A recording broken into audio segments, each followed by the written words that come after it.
बातमीपत्राच्या सुरुवातीला मोठी बातमी। शिवसेना उद्धव बाळासाहेब ठाकरे पक्षाचे पक्षप्रमुख उद्धव ठाकरे हे 9 जुलैला यवतमाळ जिल्ह्याच्या दौऱ्यावर येणार आहेत आणि शिवसेनेतील बंडानंतर शिवसेना पक्षप्रमुख उद्धव ठाकरे पहिल्यांदाच जिल्ह्यात जात आहेत। 9 जुलैला पोहरादेवीचे दर्शन घेऊन उद्धव ठाकरे आणि यवतमाळ जिल्ह्यातील प्रमुख पदाधिकाऱ्यांशी ते चर्चा करतील आणि त्यानंतर वाशिम आणि यवतमाळ जिल्ह्यातील प्रमुख पदाधिकारी आणि कार्यकर्त्यांशी ते चर्चा करणार आहेत। तर 10 जुलैला अमरावती अकोला जिल्ह्यातील प्रमुख पदाधिकाऱ्यांशी देखील चर्चा करून त्या ठिकाणच्या कार्यकर्त्यांशी ते संवाद साधणार आहेत। राष्ट्रवादी काँग्रेसचा एक गट सत्तेत गेल्यानंतर सध्याच्या राज्यातील राजकीय घडामोडी पाहता ठाकरेंनी महाराष्ट्र दौरा करत पक्षाची संघटनात्मक ताकद वाढवण्याचा निर्णय घेतला आणि आगामी काळात लोकसभा निवडणुकीचा बिगुल वाजणार आहे। त्या दृष्टीने पक्ष संघटना मजबूत करून लोकसभा मतदारसंघाचा आढावा घेण्यासाठी पक्षप्रमुख तथा माजी मुख्यमंत्री उद्धव ठाकरे यांनी दौरा सुरू केलाय।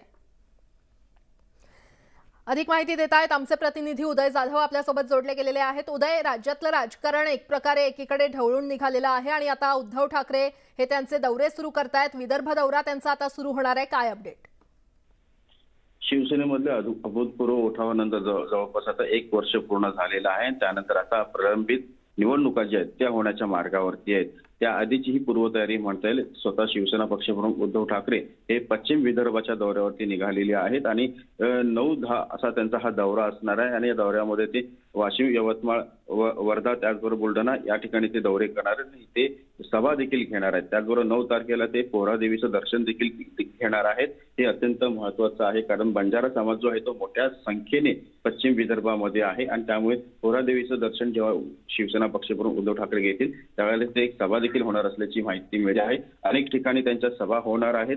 शिवसेना उद्धव बाळासाहेब ठाकरे पक्षामध्ये जे पदाधिकारी, स्थानिक आमदार असतील किंवा इतर जे लोकप्रतिनिधी उरलेले आहेत त्यांच्यासोबत शिवसेना पक्षप्रमुख उद्धव ठाकरे हे चर्चा करणार आहेत, बैठक करणार आहेत। त्याचबरोबर पुढील निवडणुकांची रणनीती जी आहे स्थानिक स्वराज्य संस्थांची, त्याचबरोबर होणाऱ्या ज्या इतर महानगरपालिका आहेत आणि त्याचबरोबर ज्या पुढच्या वर्षी लोकसभा आणि विधानसभा होणार आहेत त्यासाठी देखील महत्त्वाची रणनीती या दौऱ्यादरम्यान आखली जाणार आहे। आणि महत्त्वाचं म्हणजे ज्या सभा होणार त्या सभेमध्ये पुन्हा एकदा शिवसेना उद्धव बाळासाहेब ठाकरे पक्षाला उभारी देण्यासाठी स्वतः उद्धव ठाकरे हे आता मैदानात उतरल्याचं पाहायला मिळत आहे। बरं उदय, धन्यवाद या सविस्तर माहितीसाठी। रविवारी राज्यात घडलेल्या राजकीय भूकंपानंतर राज्यात अनेक भाजप आणि शिवसेनेचे नेते नाराज असल्याचं दिसून येत आहे आणि यामध्ये अजित पवारांसोबत कागलचे आमदार हसन मुश्रीफ यांनी मंत्रिपदाची शपथ घेतली आणि त्यामुळे भाजपचे आमदार समरजित घाटगे नाराज झाले। दरम्यान देवेंद्र फडणवीसांनी त्यांची समजूत काढल्याचं सांगण्यात येत असून कागलमध्ये आज समरजित सिंह घाटगे आपलं शक्तीप्रदर्शन करणार आहेत आणि ते कार्यकर्त्यांशी संवाद साधून आपली भूमिका स्पष्ट करणार आहेत। कागलच्या राजकारणातील 2 कट्टर विरोधक म्हणून हसन मुश्रीफ आणि समरजित सिंह घाटगे यांच्याकडे पाहिलं जातं। अलीकडच्या काळात मुश्रीफ घाटगे वाद इतका विकोपाला गेला की अगदी वैयक्तिक पातळीवर टीका होऊ लागल्या। एकमेकांविरोधात कागलमध्ये मोर्चे देखील निघू लागले।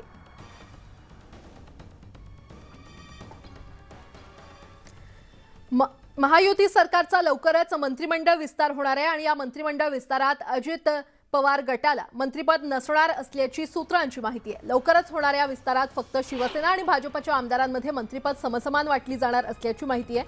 यात शिवसेनेच्या वाट्याला आणखी 7 मंत्रिपद मिळणार असल्याची माहिती वरिष्ठ सूत्रांकडून प्राप्त होते।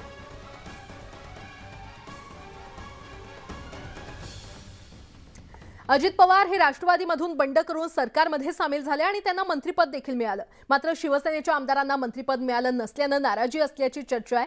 यावर आमदार बच्चू कडू यांनी प्रतिक्रिया देत खोके म्हणणारे ओके झाले, अजित पवारांना वेगवान विकासाची भुरळ पडली, जे शेवटी आले त्यांना पहिलं जेवण मिळालं आणि आधी आलेल्यांना शेवटी जेवण मिळेल असा टोला त्यांनी लगावलाय। तसंच कुणीही नाराज होणार नाही अशी अपेक्षा देखील त्यांनी व्यक्त केली आहे।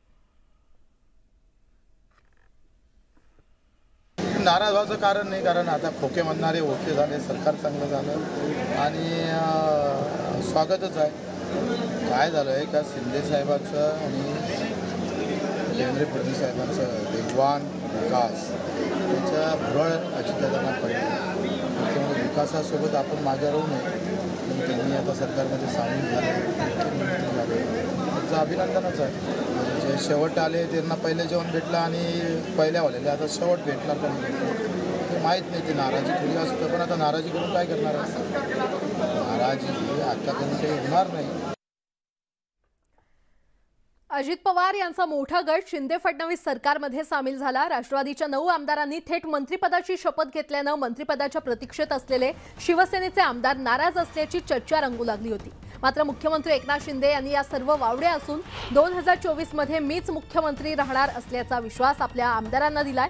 तसंच राजीनाम्याच्या बातम्या निरर्थक असल्याचं देखील त्यांनी म्हटलंय। आगामी निवडणुकीत जागा कशा वाढतील यावर काम करूया असंही शिंदेंनी यावेळी म्हटलं। पक्षातल्या अंतर्गत घडामोडींच्या पार्श्वभूमीवर पक्षाचे अध्यक्ष शरद पवार हे ॲक्शन मोडमध्ये आलेले आहेत। दिल्लीमध्ये शरद पवार यांनी राष्ट्रीय कार्यकारिणीची बैठक बोलावली आहे। पक्षावर आपली पकड कायम ठेवण्यासाठी पवारांकडून पावलं उचलण्यात येत आहेत आणि दिल्लीमध्ये होणाऱ्या याच वर्किंग कमिटीमध्ये पक्षाच्या घटनेच्या दृष्टीनं आणि संघटनेतल्या बदलांच्या दृष्टीनं महत्त्वाचे निर्णय होण्याची शक्यता वर्तवण्यात येते। वर्किंग कमिटीच्या बैठकीत कुणाचं बहुमत दिसणार यावर देखील कायदेशीर लढाईचं भवितव्य अवलंबून असणार आहे। त्यामुळे आता राष्ट्रीय कार्यकारिणीमध्ये अजित पवारांची बाजू मांडणारे किती पदाधिकारी असतील याकडे अनेकांचं लक्ष लागलंय।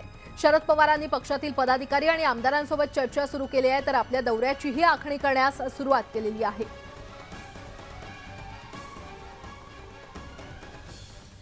दरम्यान दिल्लीमध्ये राष्ट्रवादीकडून बॅनरबाजी करण्यात आलेली आहे। राष्ट्रवादी काँग्रेसच्या कार्यालयाबाहेर बॅनर लावण्यात आलेत आणि मात्र महानगरपालिकेनं हे बॅनर्स हटवलेले आहेत। दिल्लीमध्ये आज शरद पवार यांची एक महत्त्वाची बैठक पार पडणार आहे। राष्ट्रीय कार्यकारिणीची ही बैठक होणार आहे, मात्र त्याआधी दिल्लीमध्ये राष्ट्रवादीकडून बॅनरबाजी करण्यात आली असल्याचं पाहायला मिळतंय। राष्ट्रवादी काँग्रेसच्या कार्यालयाबाहेर हे बॅनर लावण्यात आलेले आहेत आणि या संदर्भात अधिक माहिती देत आहेत आमचे प्रतिनिधी प्रशांत लीला रामदास आपल्यासोबत जोडले गेलेले आहेत। प्रशांत, राज्याच्या राजकारण हे ढवळून निघालेलं आहे। अजित पवार गट वेगळा झाला, शरद पवार गट आता वेगळा झालाय, त्यामुळे आता राष्ट्रीय कार्यकारिणीची बैठक देखील शरद पवार आज घेणार आहेत। एकंदरीतच ते ॲक्शन मोडवर आहेत, मात्र इकडे आपण पाहतोय बॅनरबाजी देखील करण्यात येते। काय अपडेट? बरोबर आहे। राजधानी दिल्लीमध्ये आज शरद पवार यांच्या 6 जनपद या निवासस्थानी राष्ट्रीय पदाधिकाऱ्यांची बैठक होणार आहे। या बैठकीमध्ये जवळपास 25 जण सहभागी होणार आहेत। त्यामध्ये सुप्रिया सुळे असतील, जितेंद्र आव्हाड असतील, त्यानंतर पितांबर मास्तर असतील, कोहली असतील, असे अनेक नेते जे 25 जवळपास नेते असतील जे सहभागी होणार आहेत। त्यापूर्वी साधारणतः दुपार 3 वाजता ही बैठक आहे, पण आज सकाळपासूनच राष्ट्रवादी काँग्रेस पक्षाच्या कार्यालयाबाहेर आणि सोबतच 6 जनपद बाहेर पोस्टरबाजी करायला सुरुवात झालेली आहे। जे पोस्टर अब्दुल कलाम आझाद मार्गावरती आणि जनपद मार्गावरती सगळे पोस्टर NDMC हटवलेले आहेत, पण याशिवाय राष्ट्रवादी कार्यालय काँग्रेस त्यांच्या ऑफिस बाहेर काही पोस्टर लावून झाले। त्यामध्ये कटप्पाची एंट्री, बाहुबलीमधील जो प्रसिद्ध चित्रपट त्यामध्ये कटप्पा जो कॅरेक्टर होतं त्याची एंट्री आता राष्ट्रवादीच्या या पोस्टरमध्ये झालेली आहे आणि राष्ट्रवादीच्या मुख्यालयावर जे पोस्टर लावलेले त्याला गद्दार असं संबोधन झालेलं आहे। अजित पवार यांना छावणी प्रतिकात्मक रूपातून त्यांना गद्दार असं संबोधन झालेलं आहे। अशाच प्रकारचे पोस्टर 6 जनपद जे शरद पवार यांचं आहे तिथे लागलेले आहे। याचा अर्थ असा होतो की आता थेट लढाई विरुद्ध अजित पवार आपल्याला पाहायला मिळणार आहे। खरंय प्रशांत, धन्यवाद या सविस्तर माहितीसाठी। तिकडे नाशिकमध्ये होणाऱ्या शासन आपल्या दारी या उपक्रमासाठी मुख्यमंत्री एकनाथ शिंदे, उपमुख्यमंत्री देवेंद्र फडणवीस आणि उपमुख्यमंत्री अजित पवार उपस्थित राहणार आहेत। आतापर्यंत विरोधात दिसणारे अजित पवार, शिंदे आणि फडणवीस पहिल्यांदाच एकत्रितपणे स्टेजवर दिसणार आहेत। 8 जुलै रोजी तपोवन परिसरातील मैदानात कार्यक्रमाचं आयोजन करण्यात आलंय आणि या कार्यक्रमासाठी जिल्हा प्रशासन देखील आता तयारीला लागलेलं आहे।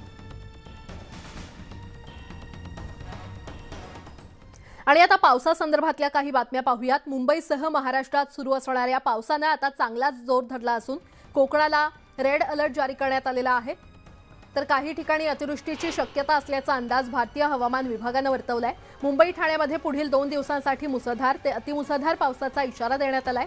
बंगालच्या उपसागरात कमी दाबाचं क्षेत्र निर्माण होत असल्यानं राज्यात पुढील 3 ते 4 दिवस जोरदार पावसाचा इशारा देण्यात आलाय। रायगड आणि रत्नागिरीला रेड अलर्ट जारी करण्यात आलाय, तर काही ठिकाणी अतिवृष्टीची शक्यता वर्तवण्यात आली आहे। मुंबई ठाण्यात आज मुसळधार ते अतिमुसळधार पाऊस पडण्याची शक्यता आहे आणि विदर्भात देखील आज अनेक ठिकाणी मुसळधार पावसाची शक्यता आहे। मराठवाड्यातील छत्रपती संभाजीनगर, जालना आणि परभणीसाठी येलो अलर्ट, तर उत्तर महाराष्ट्रातील जळगाव, धुळे आणि नंदुरबारमध्ये विजांसह पावसाचा अंदाज वर्तवण्यात आलेला आहे। राज्यात अनेक भागात मुसळधार पाऊस झालाय आणि नाशिकच्या ग्रामीण भागाला पावसानं झोडपून काढलं असून मनमाडमध्ये सखल भागात पाणी साचल्याचं पाहायला मिळालं, तर भुसावळमध्ये मध्यम प्रकल्प ओव्हरफ्लो झाले असून परिसरातील शेतकऱ्यांना त्याचा मोठा दिलासा मिळालाय। तर बीडमध्ये गेल्या 2 दिवसांपासून पावसानं जोरदार हजेरी लावली आणि यामुळे नदी नाल्यांना पूर आलाय। माजलगाव तालुक्यातील खरात, आडगाव, सोन्नाथडी आणि रोशनपुरी या गावामध्ये नदीला पूर आलाय, तर शेतामध्ये पाणी साचल्याचं पाहायला मिळतंय।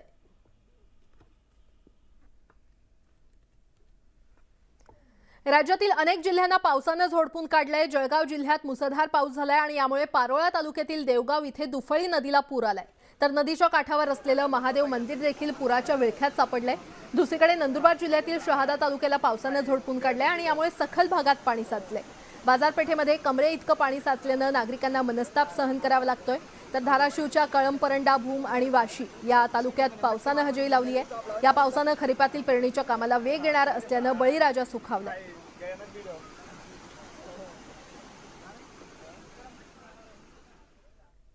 तर छत्रपती संभाजीनगर जिल्ह्यातील ग्रामीण भागात जोरदार पावसाचं आगमन झालेलं आहे। काही ठिकाणी नदी नाले भरून वाहू लागलेत। येत्या 3 दिवसात पावसाचा मराठवाड्यासाठी येलो अलर्ट जारी करण्यात आलाय। पावसाच्या आगमनामुळे शेतकरी पेरण्यांमध्ये व्यस्त झालेले आहेत आणि पावसाच्या आगमनानं जलसाठे भरू लागले असून विहिरीच्या पाणी पातळीमध्ये देखील वाढ होताना दिसते।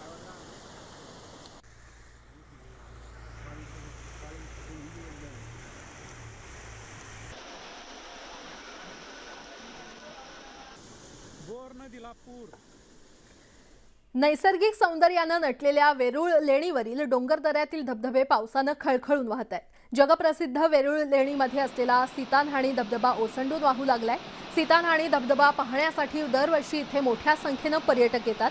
तर दुष्काळानं होरपळत असलेल्या मराठवाड्यात गेल्या 2 दिवसांपासून पावसानं हजेरी लावली आणि या पावसामुळे मराठवाड्यात आनंददायी वातावरण निर्माण झालंय।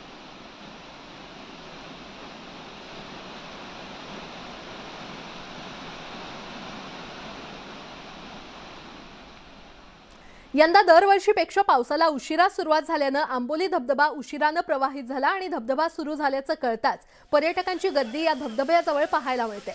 दरम्यान आंबोली मुख्य धबधबा पारपोली वनहद्दीत असल्यानं आंबोली धबधब्याला भेट देणाऱ्या पर्यटकांकडून आता शुल्क आकारण्यास सुरुवात झाली आहे। पारपोली संयुक्त वनव्यवस्थापन समितीमार्फत ही आकारणी करण्यात येते आणि त्यामुळे धबधबा परिसरात नव्या वादाला तोंड फुटण्याची शक्यता आहे।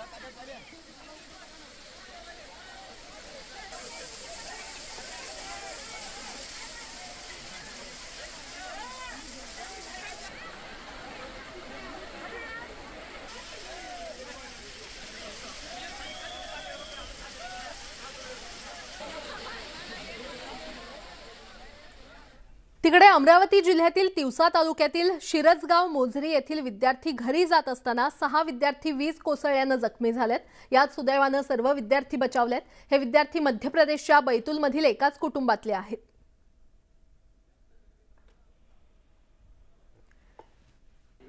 छत्रपती संभाजीनगरच्या सोयगाव तालुक्यातील शेतकऱ्यांवर दुबार पेरणीची वेळ आली आहे, कारण तालुक्यातील 3000 ते 587 हेक्टरवर दुबार पेरणीची वेळ आल्यानं शेतकरी संकटात सापडलाय। तालुक्यात पावसानं मारलेल्या दडीमुळे पीक सुकण्याच्या मार्गावर आहे, मात्र ठिबक सिंचनावर लागवड केलेल्या 13,052 हेक्टरपैकी 3,587 हेक्टरवर आतापर्यंत दुबार पेरण्या झालेल्या आहेत।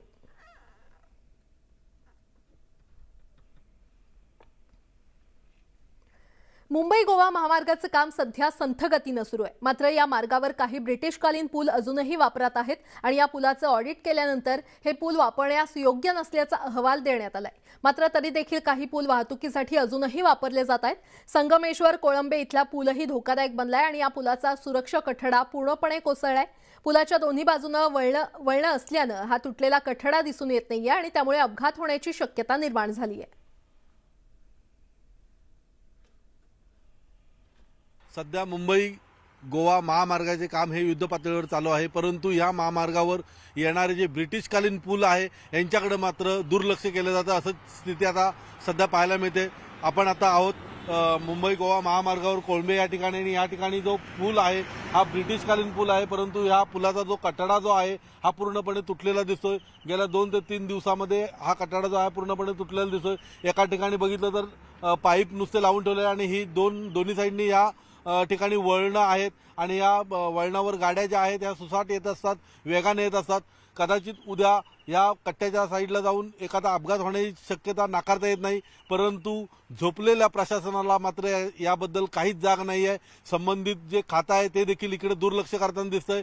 या पुलांची ऑडिट झालेली आहेत आणि त्यावेळेला वेळोवेळी सांगितलं गेलंय की ही पूल जे आहेत हे धोकादायक आहेत आणि यांची दुरुस्ती करणं गरजेचं आहे, परंतु संबंधित प्रशासन जे आहे ते पूर्णपणे ढिम्म झालेलं आहे आणि कोणत्याही प्रकारचं लक्ष ह्या पुलांकडे नाही आहे. एकंदरीतच बघितलं तर जे जुने पूल आहेत, ब्रिटिशकालीन पूल आहेत, हे कुठंतरी योग्य होणं गरजेचं होतं, त्याची डागडुजी होणे गरजेची होती किंवा त्या ठिकाणी नवीन पूल होणं गरजेचं होतं, परंतु अजूनही ठेकेदार कुठल्याही प्रकारचं नियोजन या ठिकाणी करताना पाहायला मिळत नाही आहे. म्हणजे याच्यानंतर लोकांचा जीव गेल्यानंतर प्रशासनाला जाग येणार का, असा सवाल इथले ग्रामस्थ आता उपस्थित करताना पाहायला मिळतात. सचिन सावंत, न्यूज 18 लोकमत, रत्नागिरी. तर पावसाळ्यामध्ये डोंगराळ भागात दरड कोसळण्याचा धोका सर्वाधिक असतो आणि नागालँडमध्ये अशीच एक दरड कोसळण्याची घटना समोर आली आहे. मिळालेल्या माहितीनुसार या दुर्घटनेत दोघांचा मृत्यू झालाय तर 3 जण जखमी झालेले आहेत. राष्ट्रीय महामार्ग 29 वरील दिमापूर कोहिमा चौपदरी रस्त्यावर चुमईकडिमा इथे ही दरड कोसळली आणि एक भला मोठा दगड डोंगरावरून घरंगळत खाली येतो आणि दगडाच्या मार्गात असलेल्या वाहनांचा अक्षरशः चक्काचूर करून जातो. अपघातग्रस्त कारच्या मागे असलेल्या कारच्या डॅश कॅमेऱ्यामध्ये ही धक्कादायक घटना कैद झाली आहे. या परिसरातील जुन्या पोलीस चौकी गेटजवळ संध्याकाळी 5 वाजेच्या दरम्यान ही घटना घडली आहे. ब्रेकनंतर तुमचं स्वागत महाराष्ट्र अनलिमिटेडमध्ये. आणि आता बातमी आहे, कोयत्याच्या साहाय्यानं कॉलेज परिसरात दहशत निर्माण करू पाहणाऱ्या डॅनी टोळीला पोलिसांनी खाक्या दाखवून कॉलेज परिसरातच धिंड काढली. पुण्यातली ही दृश्य आहेत. एक प्रकारे उदयोन्मुख भाईंना पोलिसांनी इशाराच दिलाय. या गुंडांनी काही दिवसांपूर्वी याच कॉलेज परिसरात कोयता नाचवून दहशत पसरवण्याचा प्रयत्न केला होता आणि म्हणूनच डेक्कन पोलिसांनी त्याच कॉलेजमध्ये या 9 गुंडांची अशी वरात काढून मुलांमधील त्यांची दहशत नाहीशी करण्याचा प्रयत्न केला. कॉलेजमधील तरुणीवरती भरदिवसा सदाशिव पेठेत झालेल्या खुनी हल्ल्यानंतर पोलिसांनी गुन्हेगारी टोळकी रोड रोमिओ यांच्या विरोधात धडक मोहीम हाती घेतली आहे. बुलढाणा जिल्ह्यातील समृद्धी महामार्गावरती झालेल्या अपघातात 25 जणांना आपला जीव गमवावा लागला आणि ही घटना ताजी असतानाच एक धक्कादायक प्रकार समोर आलाय. बुलढाण्यातून पुण्याकडे जाणाऱ्या धावत्या ट्रॅव्हल्समध्ये मद्यपान करताना काही तरुणांचा व्हिडिओ समोर आलाय. खामगाव ते चिखली दरम्यान चालकाच्या बाजूला केबिनमध्येच बसून चालकाचे काही मित्र धावत्या ट्रॅव्हल्समध्ये मद्यपान करत होते. हा प्रकार एका प्रवाशानं आपल्या कॅमेऱ्यात कैद केला. इतकाच नव्हे तर चालक सुद्धा मद्यपान केलेल्या स्थितीत असल्याचा आरोप काही प्रवाशांनी केलाय. त्यामुळे प्रवाशांच्या सुरक्षिततेचा मुद्दा पुन्हा एकदा ऐरणीवरती आलाय. या प्रकारामुळे खासगी ट्रॅव्हल्सचा प्रवास कितपत सुरक्षित आहे असा देखील प्रश्न उपस्थित केला जातोय.